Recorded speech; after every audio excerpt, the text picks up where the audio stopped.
You ever read something that feels totally convincing, but deep down, you get this little nagging feeling that something's off? Well, today, we're going to get under the hood of an argument like that. We're taking it apart piece by piece to see what really makes it tick. So let's just jump right to the final verdict on the article we're looking at. Wow. Anti-imperialist mythology? That's a heck of a charge. See, it's not just saying the argument is wrong. It's saying it's basically a modern myth. So our job today is to figure out how that happens. Where's the line between a sharp critical analysis and a story that's compelling, but just not true? And this is why these flawed arguments can be so powerful. On the surface, they sound so informed, right? They use all the right words, the expert lingo. But underneath, it can be a total mess. The source calls this epistemically reckless, which is really just a fancy way of saying it's incredibly careless with the truth. It's playing fast and loose with the facts. And that's the very first thing we have to check. All right, so our first big test is all about the foundation, the evidence. We have to ask a really simple but tough question. Is this argument built on solid, verifiable facts, or is it just a bunch of allegations? Let's put it to the test. Okay, so the article we're dissecting makes some absolutely jaw-dropping claims.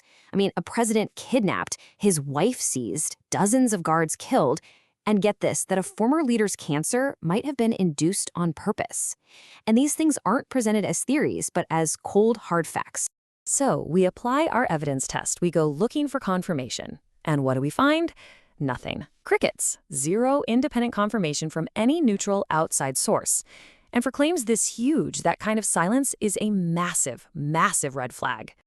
It's not just that no one's confirming it. There are no credible sources to begin with. No official investigations, no corroborated news reports, nothing. And without sources, these aren't facts. They're just rumors floating in the wind. And you can't build a solid argument on rumors. And this is the exact moment the whole thing just comes crashing down. Strategic analysis absolutely dies the second you take a guess, a rumor, a maybe, and start treating it like it's a fact from a history book. The argument failed the very first and honestly, the most important test. And let's be super clear about what this means, because there's a really hard line here. Critiquing power is essential, right? You absolutely should. But you do it with evidence. The second you start suggesting something like biomedical assassination, that a leader's cancer was induced, with literally zero proof, you've crossed a line. You've jumped from critique straight into the land of conspiracy. And at that point, all your credibility just evaporates. Okay, so the foundation of evidence is basically rotten. But what about the logic they built on top of it? Well, that's our second test. See, a lot of flawed arguments take these shaky facts and then connect them with super simplistic, black and white thinking. You've probably seen a classic example of this, something called oil determinism. It's this super simple, one-size-fits-all explanation. The idea is, if a country has oil, then any action the US takes toward it is only about stealing that oil. It's a clean, simple story, but it boils down the entire messy world of geopolitics into just one single thing.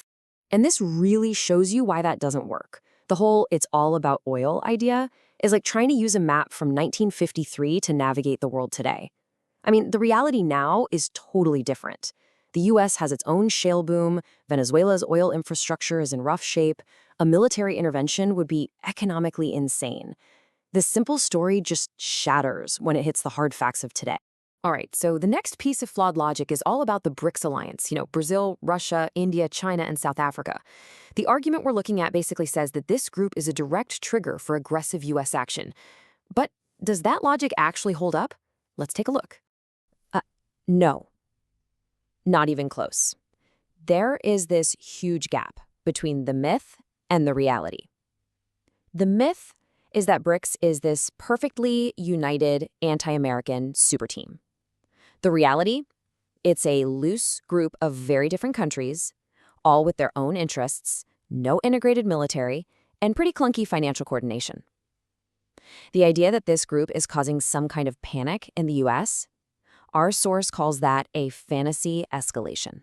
So if the facts are weak and the logic is flawed, what is holding this whole argument together? It's the story, sheer narrative force. And that's our third and final test. Because sometimes a really powerful story, a simple tale of good guys versus bad guys, can feel more true than the messy, complicated world we actually live in.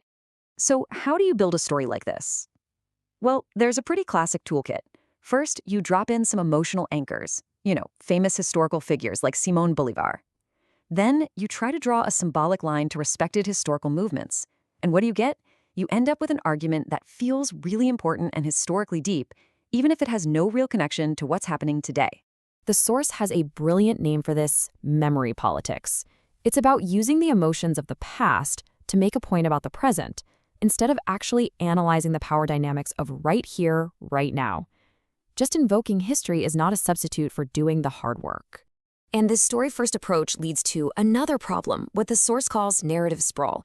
The argument starts pulling in totally separate issues like the conflict in Israel and Gaza and tries to weave it all together.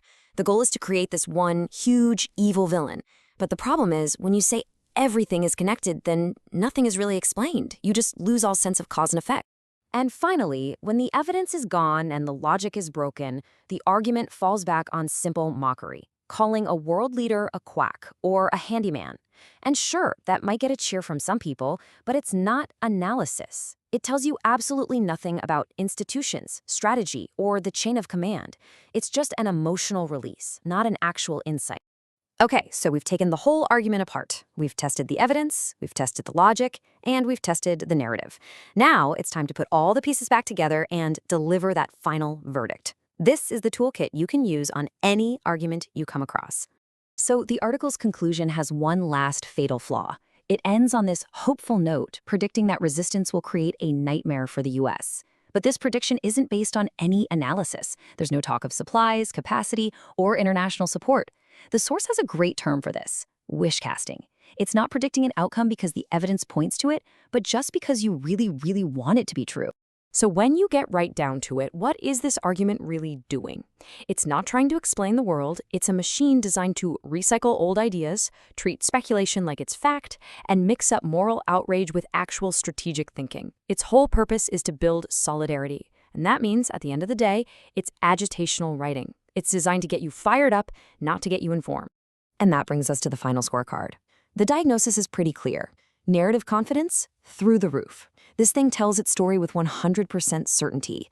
But evidentiary discipline, super low. Strategic realism, basically absent. And analytical restraint, zero. What you have is a powerful, compelling story that's completely disconnected from the real world. And that brings us right back to where we started. The moment your pre-existing beliefs, your ideology, become more important than actually checking the facts, analysis just dies. And that's when mythology is born. That's the ultimate takeaway. So the next time you hear a really good story, just remember to check the foundation first. Because without facts, even the best story in the world is just a story.